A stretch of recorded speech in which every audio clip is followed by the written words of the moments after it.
All right, let's talk about it. We've all had that daydream, right? You take a tiny bit of cash, maybe just 1,000 rupees, and through some stroke of genius, you turn it into a massive fortune. It's the ultimate financial fairy tale. But what actually happens when that fantasy crashes into reality? That's exactly what we're going to unpack here.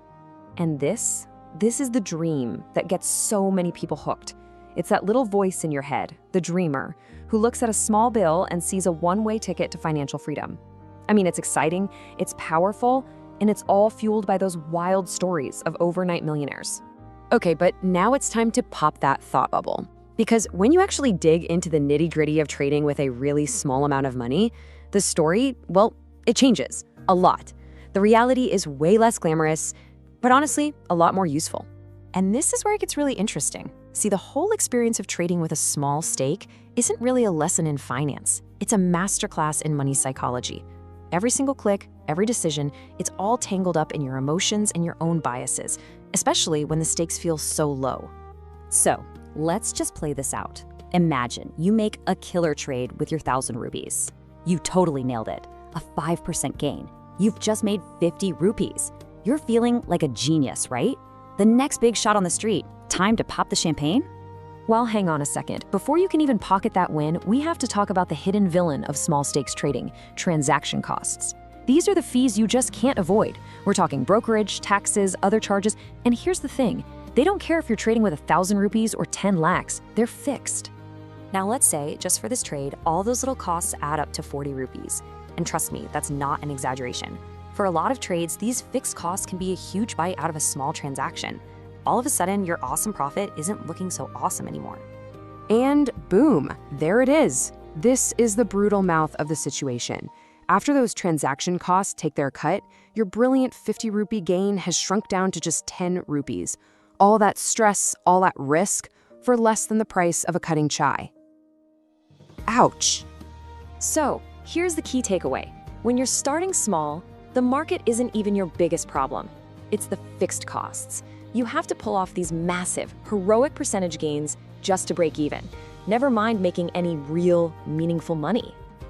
And this is where the psychology comes roaring back. What happens to your brain when you go through all that effort and realize your quote-unquote big win is just pocket change? This is the exact moment your behavior can take a very, very dangerous turn. You know what happens? You stop respecting the money. That 1,000 rupees doesn't feel like a serious investment anymore. It becomes play money. You start thinking, whatever, it's only 1,000. And you start taking risks with it that you would never ever dream of taking with, say, 1 lakh. And right there, your brain forks into two totally different paths. A real investor, they protect their capital. They look for steady, sensible gains. But the play money mindset, it's the total opposite. It treats the money like it's disposable, it chases these insane lottery ticket wins, and takes on huge risks just for that instant thrill. And this leads us to the biggest trap of them all, the lottery ticket mindset. Your trading account basically turns into a slot machine. You're not investing anymore, you're just pulling a lever, crossing your fingers, and hoping to hit the jackpot. Okay, so this all sounds pretty bad, doesn't it? You're probably thinking, well, it sounds like starting with $1,000 is totally pointless, a complete waste of time. But what if we've been looking at the goal all wrong this whole time?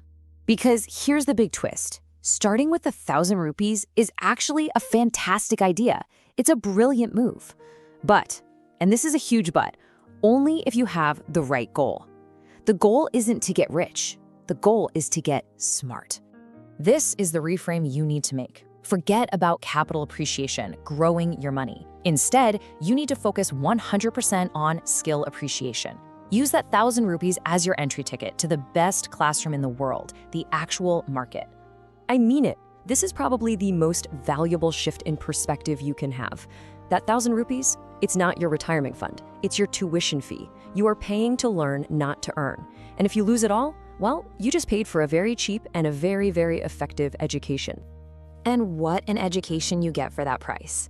You learn how the platforms actually work, you start to understand all that confusing jargon, but most importantly, you discover your own emotional triggers. You get to feel real market movements with real skin in the game, all without that paralyzing fear of losing your life savings. So really the big takeaway is simple. Can you start trading with 1,000 rupees? Yes, Absolutely. It's a great way to start. But you have to do it for the right reason. You're there to learn, to get your hands dirty, not to go yacht shopping next week. And that brings us to the final question, the one that really matters. You have to look in the mirror and ask yourself honestly, are you trying to be a trader or are you just being a gambler?